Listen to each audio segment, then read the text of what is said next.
Hello, I'm Pedro Bennett, the founder of martialartsnow.com, and today's date is August 28th, 2016. And today we have a special guest. Our special guest is Grandmaster Gary Pointer. Hello, Grandmaster Gary Pointer. Hello, Soki Bennett. How are you doing? I'm doing well. I want to thank you for allowing martialartsnow.com to interview you. We want to thank you also for your contribution to the martial arts in the different endeavors that you have been engaged in the martial arts. And I want to thank you for having me on. I'm humbled but an honor to be here to speak with you today. Thank you. No problem. Okay, we're going to get started. If you could, please, would you tell us about your martial arts experience and training? Well, at this moment in time, I have just come up on 48 years of involvement in the study, research, and instruction of the martial arts. In those 48 years, I tried to promote brotherhood within the martial arts community. I've initiated an understanding and education of the martial arts also to the general public. And I participated in some issues when it comes to training, instruction, and whatnot on a national and an international scale.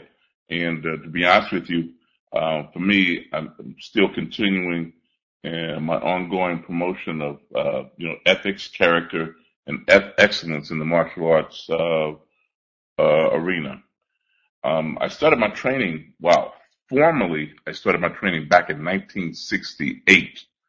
But prior to that, I was doing some training, believe it or not, with a World War II veteran who was teaching me some hand-to-hand tactics that he learned while in the United States Army, and I know he was in the Pacific Theater. So during that time, when the U.S. was at war with the Japanese, he was actually in combat during that time. So that's how I started off, but it was kind of like a unofficial type thing, and I had to kind of keep that quiet because if my mom would have known exactly what I was being taught, she probably would have had a fit. But with that going on, that kind of piqued my interest in the martial arts, and not knowing what it was, at that time, because during that era, Bruce Lee was out with the Green Hornet and Kato, so you really didn't have that big, karate kung fu craze that kind of hit. When that craze hit, I was already training, within the martial arts. So I was kind of fortunate to kind of have that. I moved on and started my formal training in Taekwondo, but it was Chung Do Kwan Taekwondo, and that's the proper way to go ahead and actually introduce when you're actually talking about your art, to go ahead and to talk about your art completely, not through a generic, not in generic terms. Also, at the same time, about a few years later, I started also in Jujitsu, and I was being instructed in Jujitsu by a Vietnam veteran at the time who had returned home from Vietnam. My Taekwondo instructor was a Korean national who had basically lived here in the U.S. The unique thing about it, I guess, in the mid '80s, I found out that the individual was also Korean CIA. So he was a Korean CIA operative working in our country. Our country knew he was here, but he was also here actually training, with our country, with our country's knowledge. And the individual was a businessman, and I guess in order to collect intelligence, the individual was also affiliated with one of the local universities in the community also. So it was kind of unique to kind of find that out, that you had an actual ROC soldier who was also KCIA, living in the country and being taught.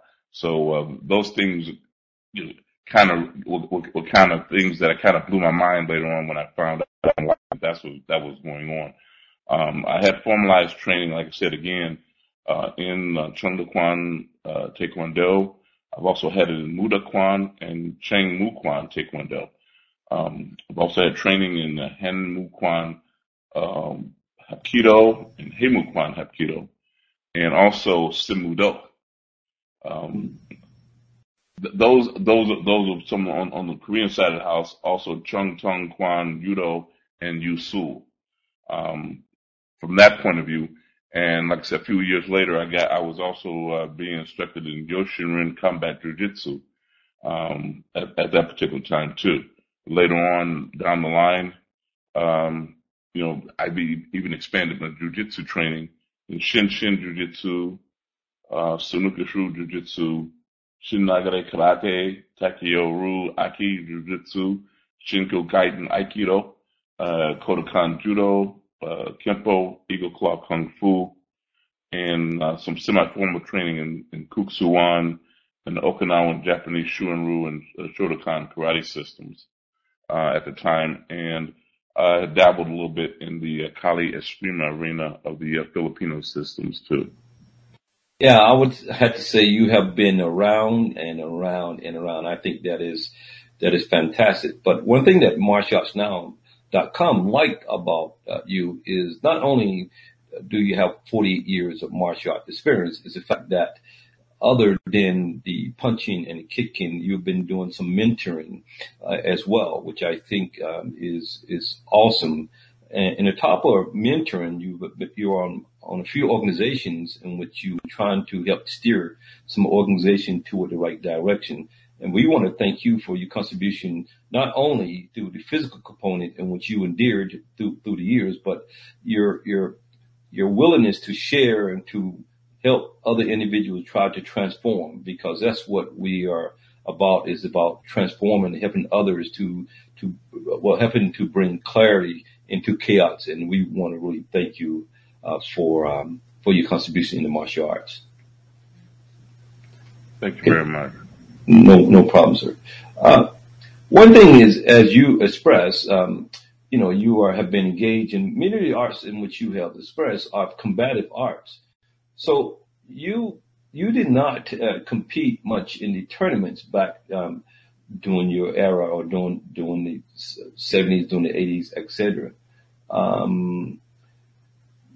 Why haven't you been involved in the tournaments?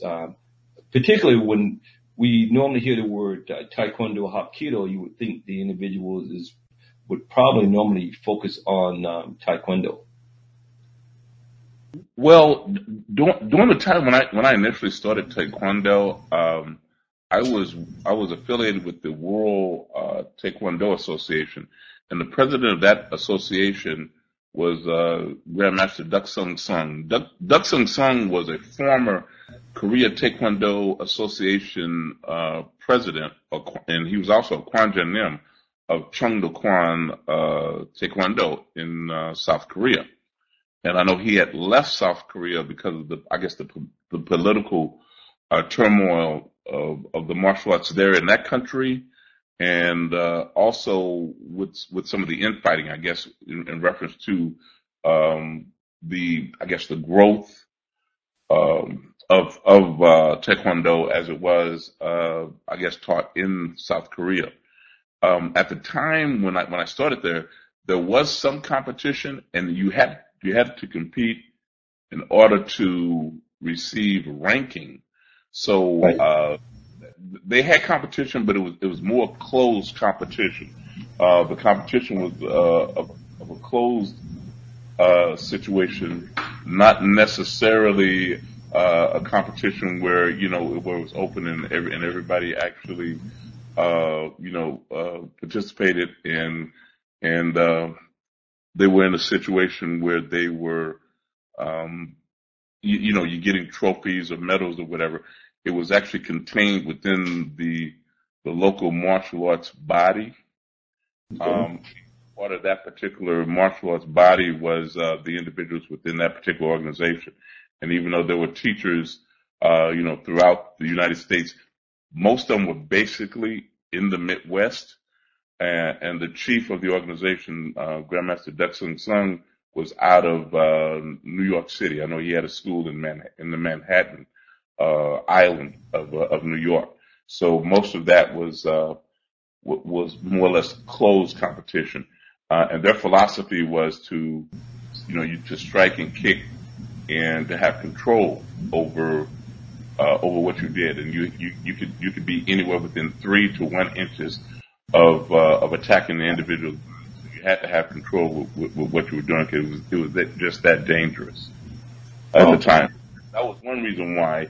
Another reason why most of my instructors at the time were ex-military men, and they had, you had that strict, disciplined military background. So it was from a combative point of view that either it was going to be, either street defense or something, that they would actually utilize on the battlefield. Right. Now, I recall we discussed briefly once before about WTF, ITF. Would you give us a brief synopsis or the differences between maybe a few of those organizations, like the WTF versus opposed to the ITF versus maybe one or two of the Kwans? When you talk about WTF is actually sport taekwondo, or Olympic taekwondo.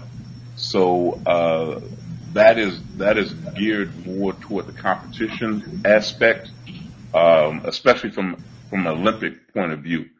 I know individuals who are involved in that arena, but that was not. I know when I was teaching, that was not our forte. Back during the time, no one was even thinking about taekwondo being an Olympic sport back in the day. It was relatively new. They call it taekwondo super karate because you saw the kicking and you saw the energy being used that the individuals were using, with the technique and everything. Also, ITF is a spinoff. Actually, General Choi was the proponent of ITF, and what he did was he broke away from the major Kwans and basically took his students and his concept and idea, because him being an ex-military general, he created his own organization and left the traditional Kwans that were originally organized, after World War II. So that's why his proponent was more or less his proponent, especially within his own personality, characterization, and ideal, and also due to the infighting within the South Korean martial arts community, he kind of broke off and did his own thing. And everything else is more or less from the traditional aspects of Taekwondo that was actually utilized for self-defense and combative measures. That military, especially during that particular time frame, South Korean ROK soldiers were also involved in the Vietnam era, actually being there to train U.S. soldiers and also to go on special missions, to basically help the war effort that was going on in Vietnam. I thank you for sharing that, because oftentimes I feel people do not know the difference between let's say, the World Taekwondo Federation, the WTF versus the ITF. Of course, there's other branches of Taekwondo that have come on the market within the last 30 years as well. Quick question: why do you practice, or why are you in the martial arts? Well, I'm going to tell you, I always call myself an accidental martial artist.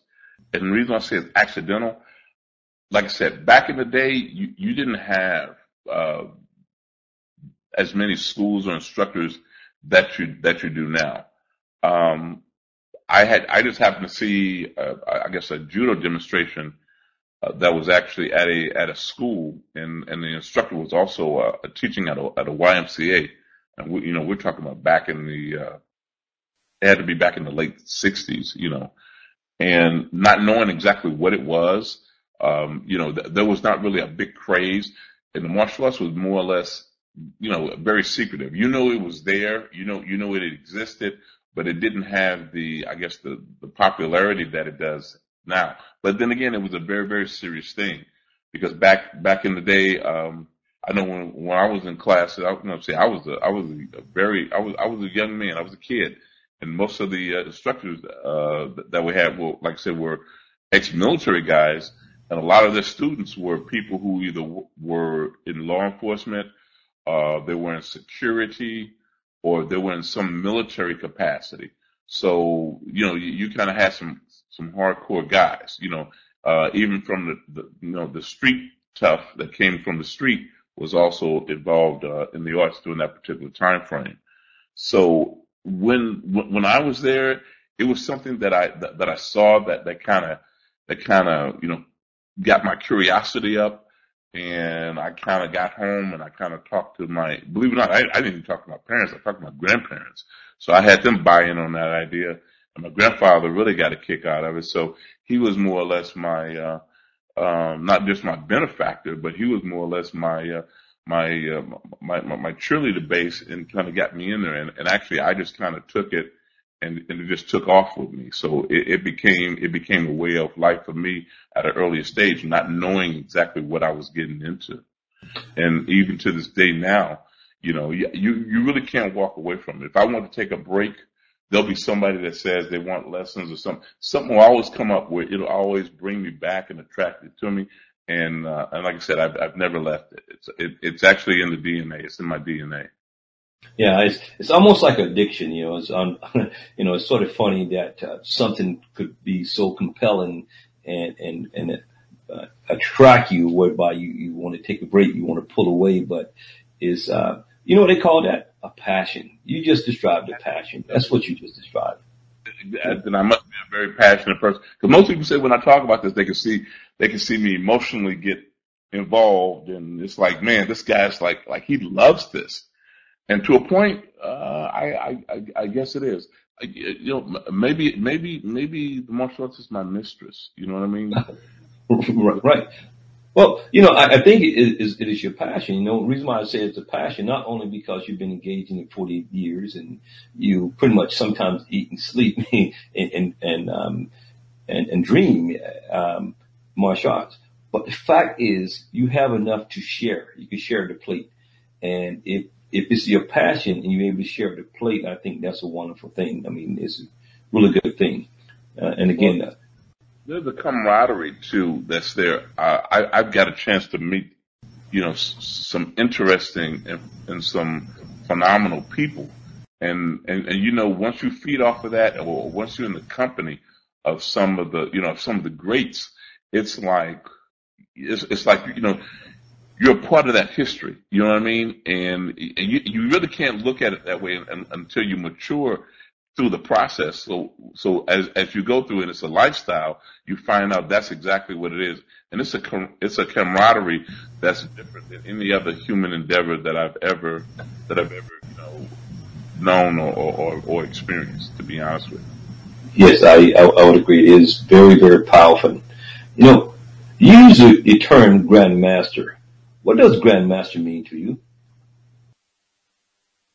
I accept it from the traditional sense, and I'll give you my definition from the traditional sense. I know that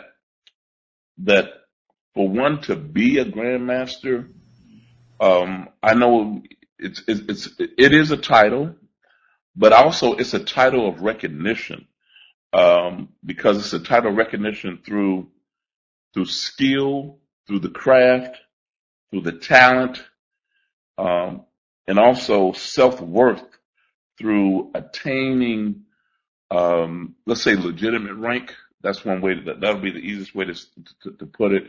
Where there's ethics and a development of the true value of being a grandmaster, or the true value of being a high-ranking or a highly skilled and crafted martial artist. Basically, a grandmaster is a unique individual, outside of the realm of being, a practitioner of the martial arts. And sometimes I even like to use the word military arts, because that's the component from which it comes from. And I know if you look at some of the titles, the Japanese may say that you're an exemplary person. The Chinese may say that you're a person of arrival. So it is a process. And it's a process of honor. You know what I mean? That you can't shortcut it. Those who shortcut it are those who want to claim something or be something or attain something that they don't have, just by them not having the patience or the character to do it the correct or the right way. Then that person is not truly a grandmaster, and that person really can't have that title. And most of it, especially among your peers, they can know and recognize that, once a person has arrived, or once a person has basically reflect upon the understanding of the theories of their style, to a degree that they can explain the theoretical problems, they can research into the strong and the weak points of those theories, and they can put those theories into a scientific and rational basis of explaining their art. And not just their art, but also, once a person is at that level, that all the martial arts theories are a unification of science and the art theories in one. Because to be a true grandmaster, you are a master not just of your art, but also other arts. And that's the thing about it. You kind of have a broad or wide knowledge base, or a knowledge base in which to go ahead and to derive from. So those things are important. Plus, grandmasters are creators of masters, who in turn, on their journey, can become grandmasters. So grandmasters are basically there to ensure that in the future, that whatever they're doing, whatever's there, still continues even beyond their time frame. Right. You mentioned a lot in your response, which I think is very good. What I do really appreciate you mentioning is that one is that, which is going to lead up to the next question, in which I would like to ask, but it is that grandmasters help to create additional masters. I think that is very, very important, and that a grandmaster, you allude to, is more than maybe just a punch and just knowing, understanding, kick, but they have a skeletal system of the martial arts itself, as it relates to kinesthetic, as it relates to body movement. Therefore, is able to transfer from one system to the next in common, because walking right or walking left, regardless what system you're in, is walking left, walking right. Whether you have your hand up or down, it's pretty much the same motion. And I appreciate you in sharing that. So, with that being said, is how do you measure the effectiveness of a grandmaster? How do you measure if a grandmaster is effective or not?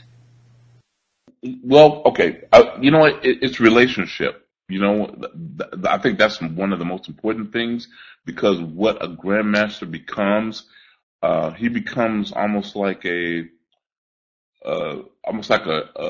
shepherd. You know what I mean? You have your flock, you're taking care of your flock. There's a relationship between you and the students, or you and the person that you're actually basically trying to let everyone know what you are, what you do, and how you do what you do. you become a leader, you become a mentor, you're knowledgeable and you're skilled. There's some wisdom that's there too. You're caring, you're effective. You also are creating, and you become a creator because, like I said, you produce masters who eventually will become grandmasters. You have your behavior, your deeds, those things are enlightenment, or actually go on display. So you become a conduit for others to know not just the martial arts, but also what an experienced person within the martial arts should be, could be, or can be. That's very clear, and I would say that you are on point as it relates to a grandmaster. And what we should do, just like as educators, is that we measure our effectiveness, as you stated, based upon those individuals in which we help to produce. And as you said, that we guide those individuals, a conduit. And I echo your statements. I want to get back just a little bit more about Taekwondo, and you're a Taekwondo practitioner as well as a Hapkido practitioner. What's the difference between the two? Okay, well, okay, the difference. I'm going to give you the difference in the genetic term, and then I'm going to kind of give you, especially what I was taught and what I learned. So I'm actually going to go back to Taekwondo 101 and Hapkido 101. So we're going to go back on a basic level, but let's start with Taekwondo first. Tay, which is the foot or kicking mechanism. Kwan, and the Kwan is KWON. Kwan means fist, from the Korean dialect. So it's fist, hand, punching, or the utilization of that hand technique. And Do, and Do is also the same with the Japanese and Korean.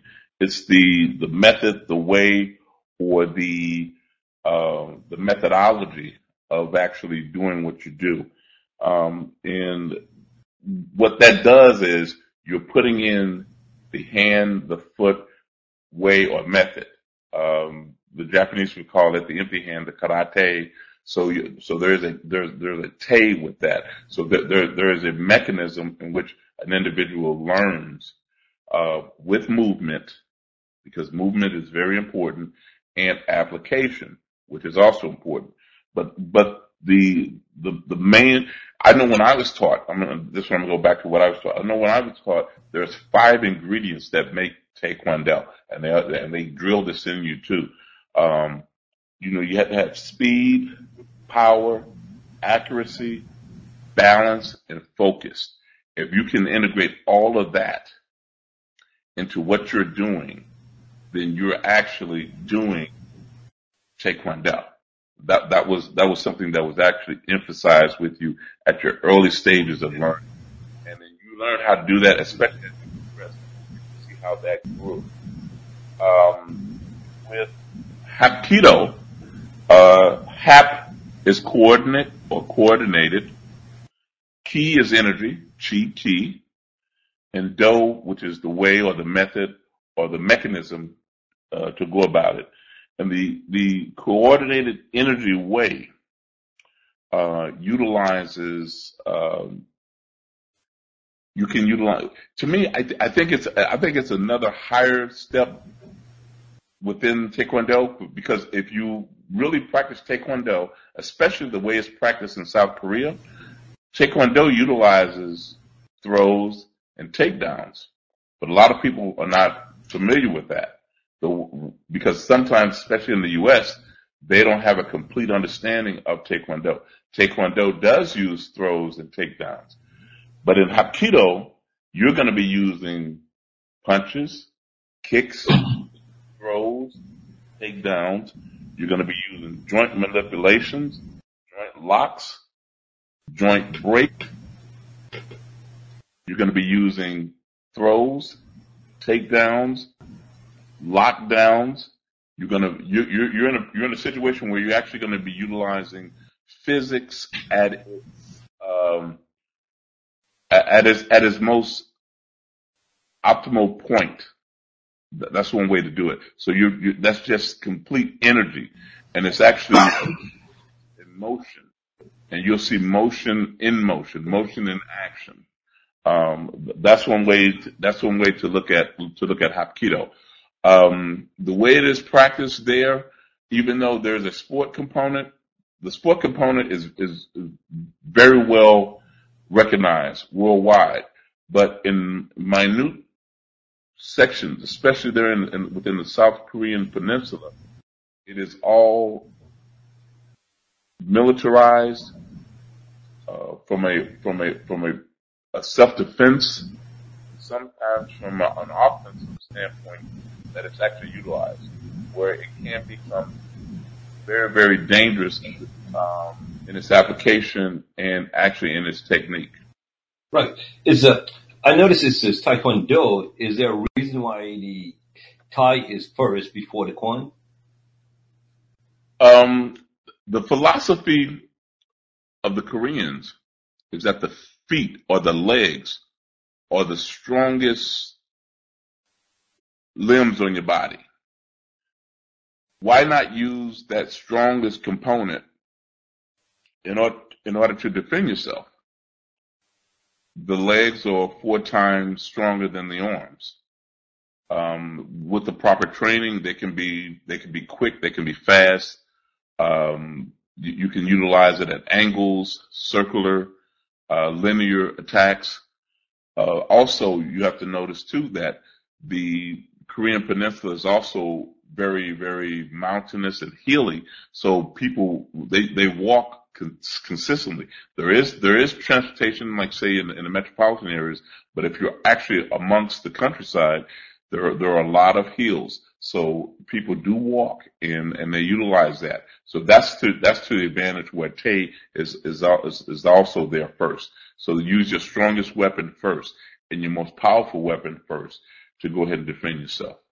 You know, what's so odd is sometimes people study their own art and they don't do research it is on other arts. You know, what's unique also about Taekwondo, correct me if I'm wrong, is that often people ask, why are you doing very, very high kicks? But as you mentioned, the mountains, as well as one of the reasons why Taekwondo was developed was to help to defend their country, and there was horses involved, and with being able to do high kicks, high flying kicks, you were able to take a person off a horse. Am I correct? That's one of the reasons why you practice the high kicks. Well, that was a fundamental reason, because you know that, especially Korea was always invaded. That was the thing about it. They always had invaders coming from other parts of the land coming in, and especially most cavalry soldiers. You know, if they're on horseback, you could go ahead and actually, take an individual off the horseback. That's where you have the flying kicks. Plus, that's spectacular to see an individual's body, flow through the air and, with precision and take someone off is great. Also, remember now, soldiers had armor on too. And if you're looking at armor, you're trying to get to a point where you can expose, a joint. The neck has to move a certain way. The arms. So if you had kicks that were going to a particular point of the body, with power, even though they may have some type of helmet or some type of head protection, but still in all, with the speed, the power, and the accuracy of placing a well timed kick or well placed kick, you can cause damage to an individual who's also wearing that helmet too, because the other body armor will be too hard to try to get through. Especially if man-made weapons couldn't get through it, then at least you had an opportunity where you can use your feet or your legs as battering rams against maybe a softer part of the body, where the head, the ears, the brain is located at, so where you can cause some type of concussion effect, to the enemy. So, and that's another reason why, what makes that, a little bit unique, in their philosophy and application of their art. Right, right. And also, what role or what influence did the Japanese have on Hapkido, or did they have an influence on Hapkido? From my understanding, there was an Daikaru Jujitsu influence. Is that correct? That is correct. The individual who coined the term, or who came to put Hapkido back into the Korean, culture. The Koreans had a martial arts culture. I know during the occupation of the Japanese, a lot of that the Japanese tried to erase, or basically tried to have those downplay that. And what occurred? You had Koreans who were actually been taken to Japan. And then, if you got to Japan, you got a chance to kind of immerse yourself into their culture, into their art. So a person with the Korean cultural martial arts had a chance to go ahead and study. And the study didn't necessarily have to be where they had to physically be on the mat. But have some type of sophistication with the Korean martial arts. You can be extremely observant and see what's happening, what's going on, and if you have that acumen to kind of pinpoint on what they're doing and integrate that into what you also know, you can actually grow that. And that is what happened when those individuals came back to the Korean Peninsula from Japan. So yes, it's a very, very, very strong influence with that. And also the art of Yusul, which is generically you could say Korean Jiu-Jitsu, Yusul, was also influenced by the Japanese arts of Jiu-Jitsu. Now, you sort of mentioned earlier about some of the Kwans. What are Kwans? What you mentioned what Kwans were, but how many Kwans were there, or are you familiar with? Originally, a Kwan, Kwan. That's a Kwan. A Kwan could be equivalent to what a Kai was, a school, a martial arts school or organization or group, but it was a learning club of sorts, of which the individuals basically learned their styles. Originally, there were about 9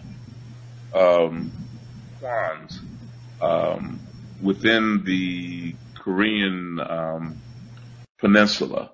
The largest and the first was Chungdo Kwan, and basically when you say Chungdo Kwan, you say Chungdo Kwan Taekwondo.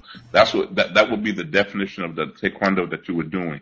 There were 9, and if you were a Chengmu Kwan stylist, then you would say Chengmu Kwan Taekwondo. Nobody would just say, "Hey, I'm doing Taekwondo," but to really know what you're doing and know your art and know the science of that art, you would always call what your art was. You would give the complete name. Those who were not properly trained, and in that, they showed ignorance in reference to, what they study or what they think they know and what they don't know. But there were originally 9. And I know from that it was reduced to basically 5 major Kwans, and the Kwans existed with the capability of them creating a national organization, especially post World War II Korea, in which those particular Kwans came about. The the unique thing about the Korean martial arts is that when one was learning, there were at least three philosophical schools in which the Korean martial arts basically came from. You had the military arts, of which the military basically trained. You had the monastery or the religious arts from which it was trained. You also had royal arts in which the royalty of the land who ruled at the time had it, and in some cases, and a rarity, you also had family arts where members who were either say former military or former say religious figures, and say they decide to go ahead and have families, and then from there they took those skills and made sure that the individuals within the family, learned those skills. So that was kind of the way that the arts were actually achieved, as far as individuals learning those arts at the time.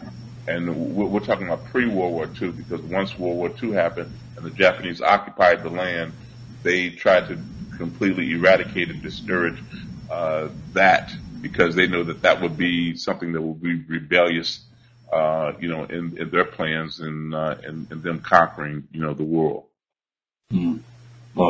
Thanks for sharing that, because often people do not know the difference, or they didn't even know that it was Kwans, and thanks for clarifying the spelling versus the KWAN versus the KWON. I think sometimes people mistakenly use them incorrectly, interchangeably, so thanks for clearing that up.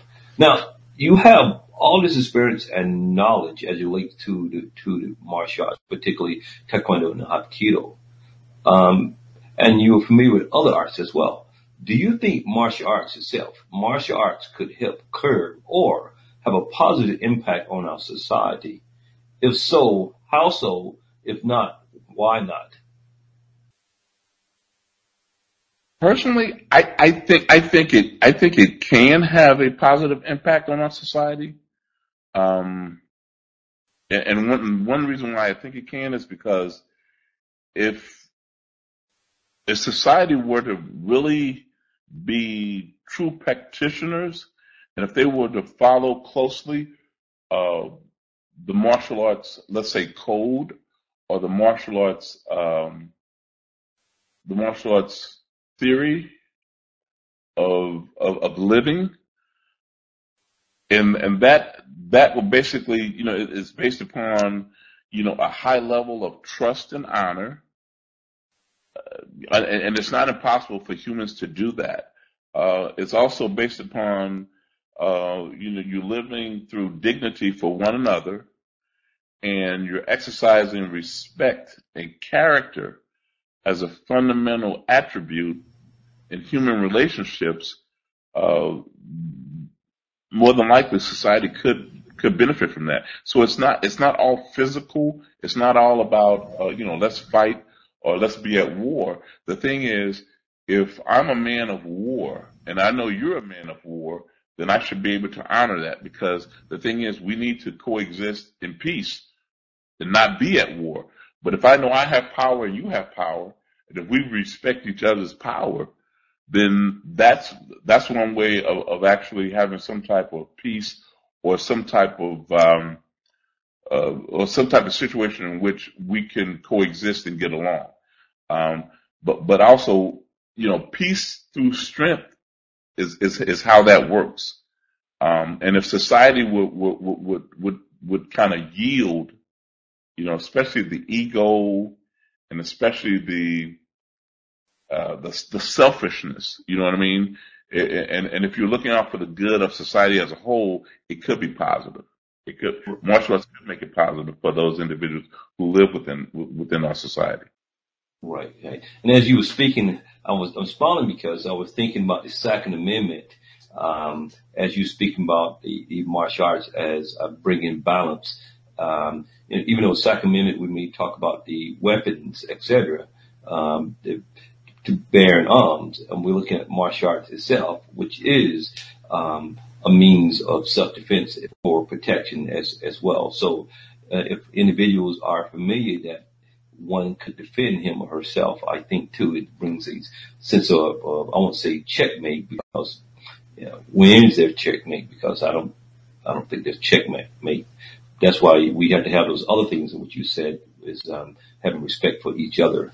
And, I think this is what martial arts has the opportunity to do. And what's unique about martial arts too is that it gives individual goals and objectives to achieve too, which could have a positive impact because what it does, it creates creativity and communion. And I think that's a wonderful thing to have.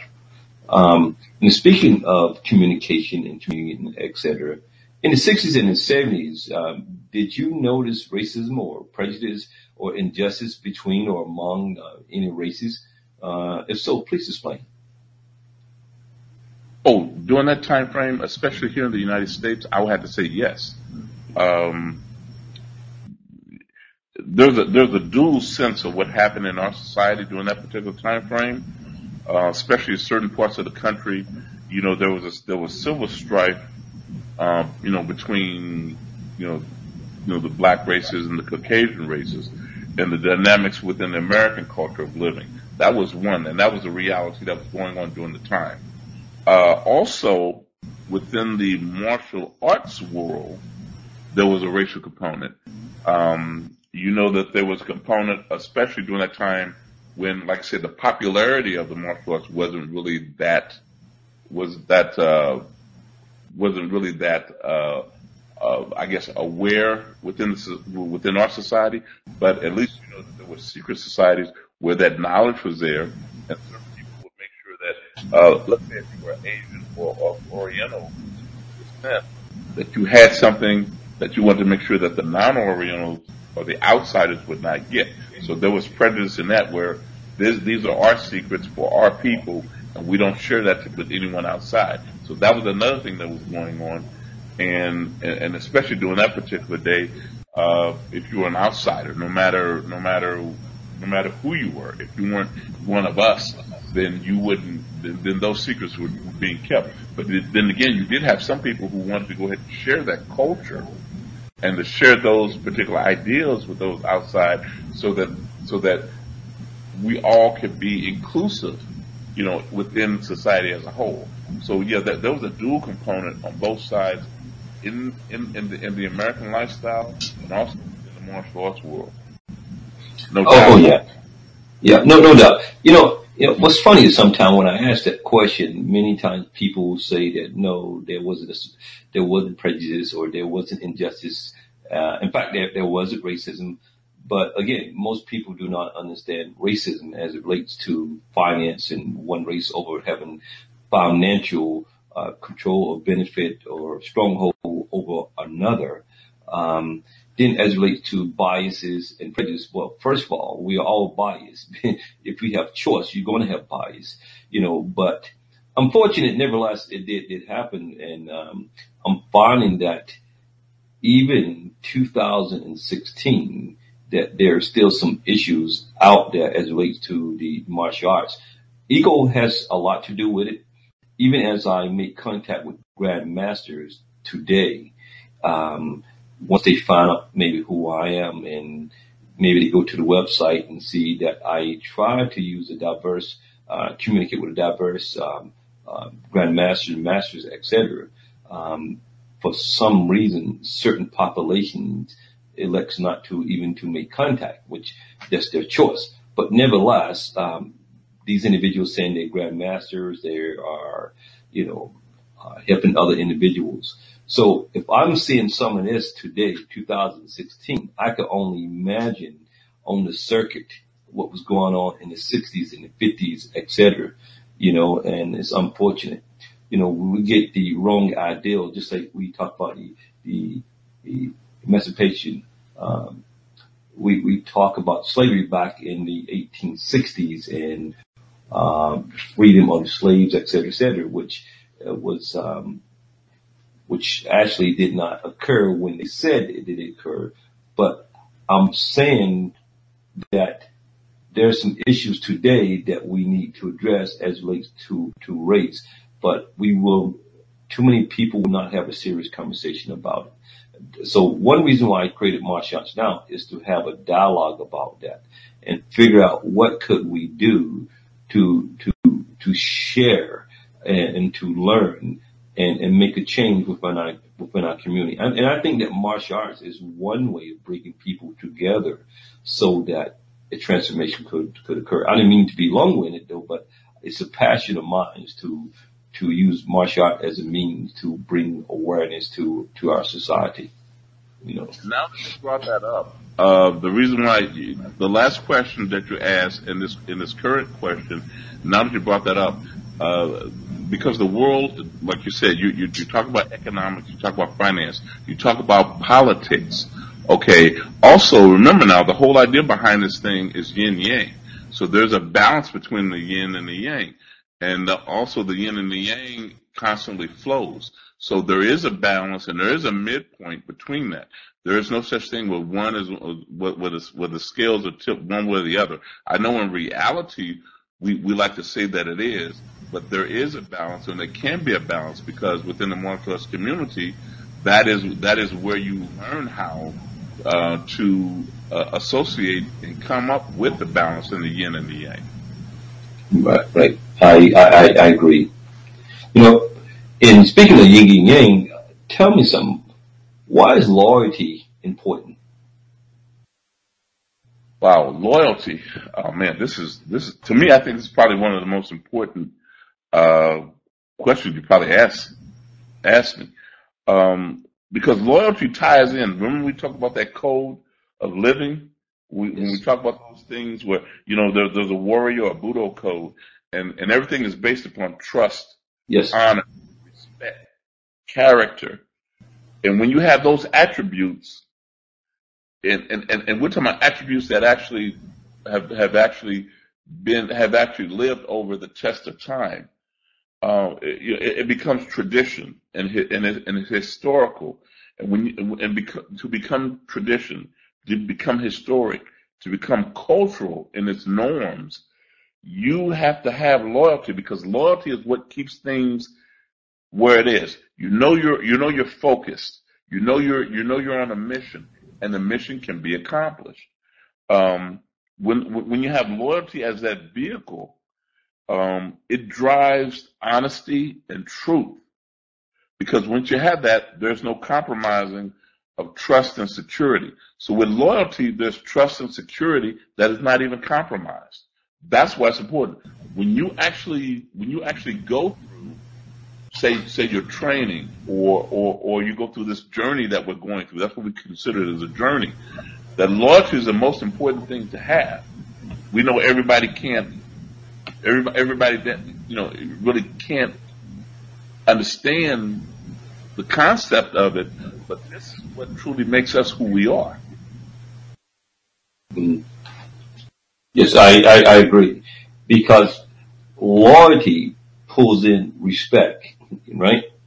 Loyalty attracts honor, and this is one reason why I asked that question, is because with loyalty, some of the issues that we have as it relates to communication, as it relates to some of the prejudice and biases that we have, loyalty will help bring those things to focus and to help bring resolution to those things in which we do. Right. What strategies would you suggest one should incorporate in their best practice toolbox if one wants to find peace? I know, it's easy for someone to say, I found peace.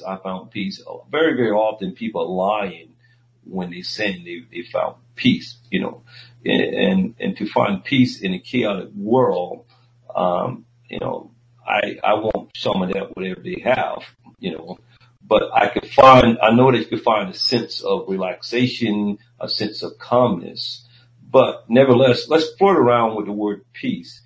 What would you suggest one should incorporate into their toolbox to help to find peace?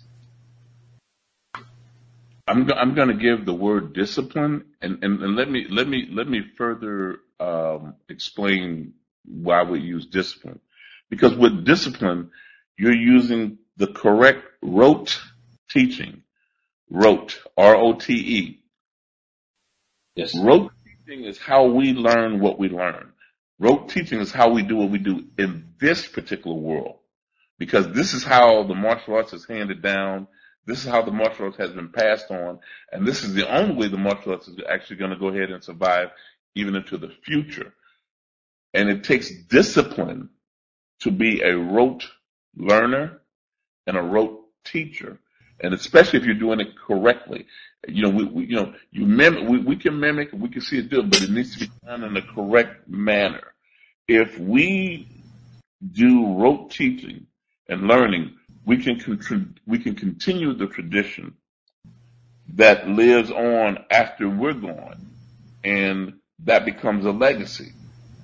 And then again, where there's a legacy, then we know that discipline continues on and on and on and on, and nothing stops.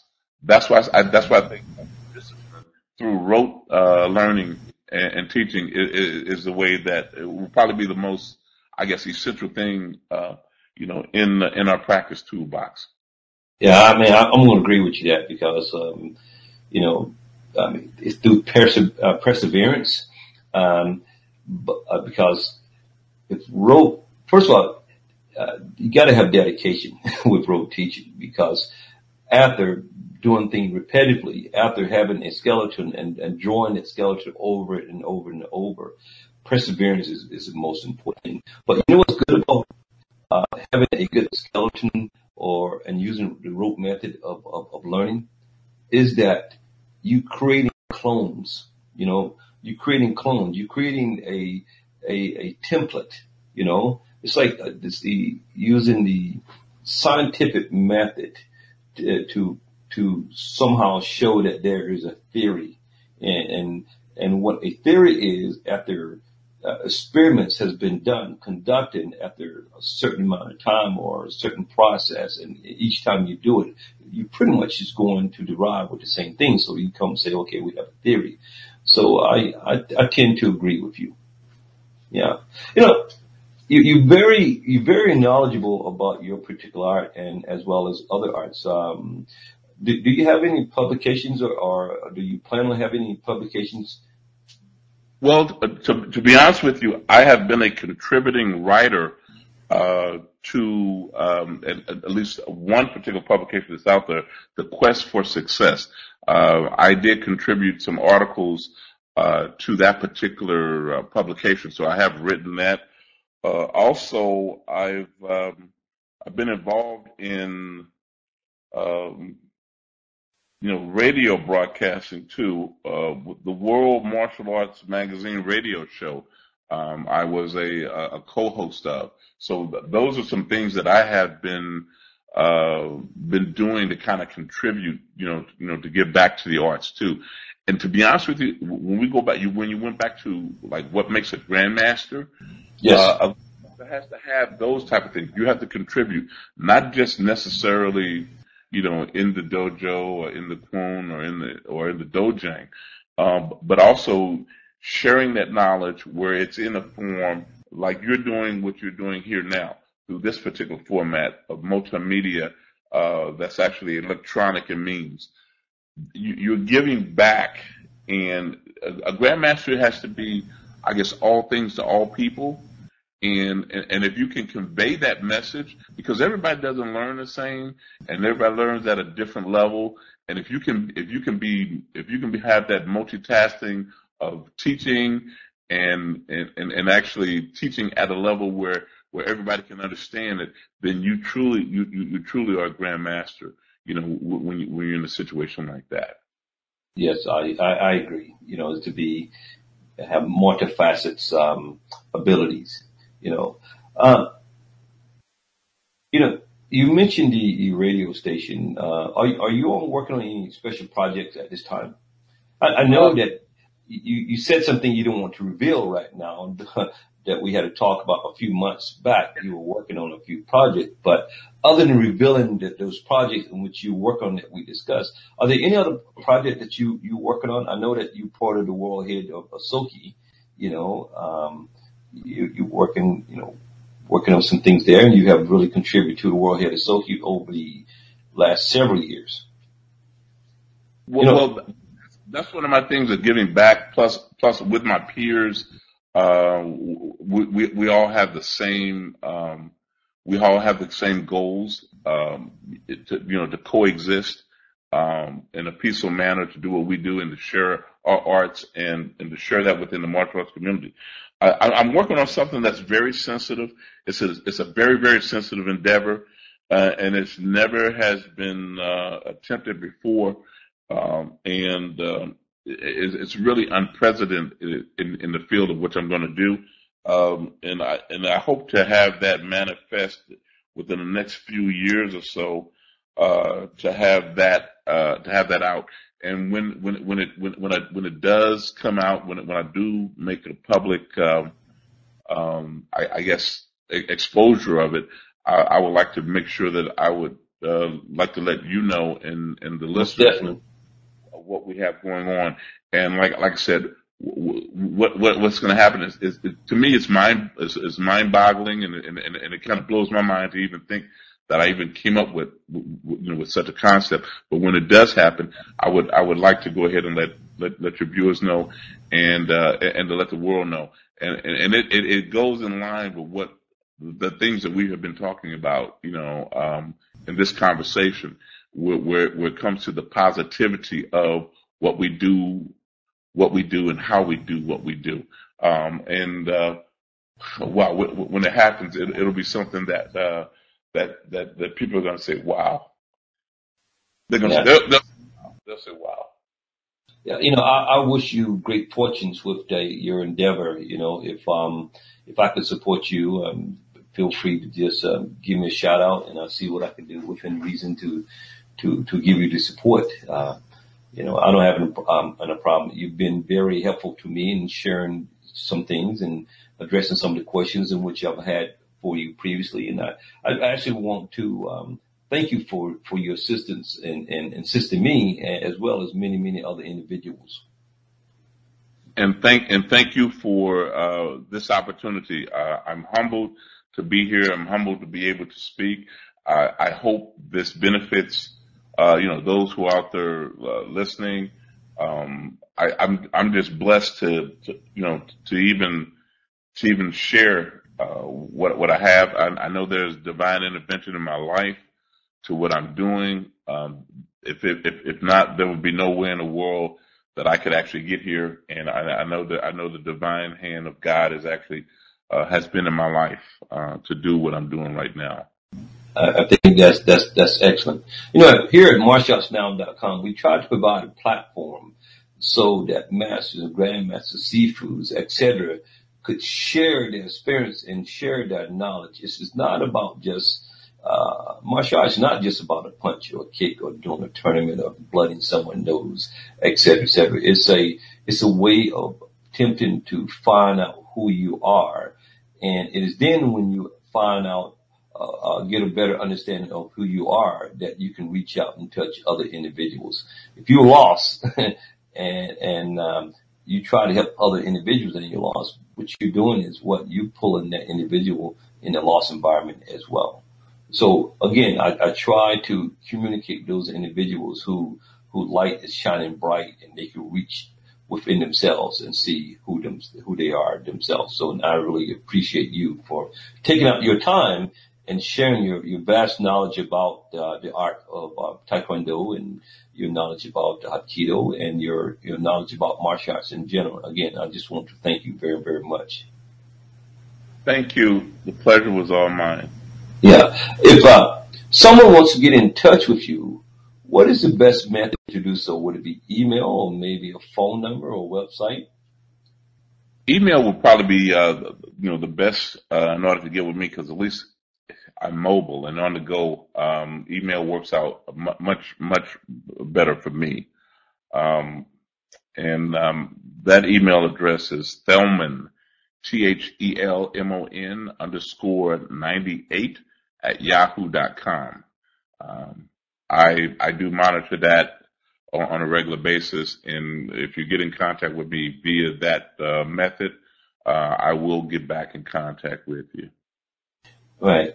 Grandmaster Pointer, I really thank you for sharing your knowledge here at martialartsnow.com. Do you have any last words? All I wanted to say is that if you hear, stay encouraged, be encouraged. There are no shortcuts to what we do and how we do what we do. Integrity is very, very, very important.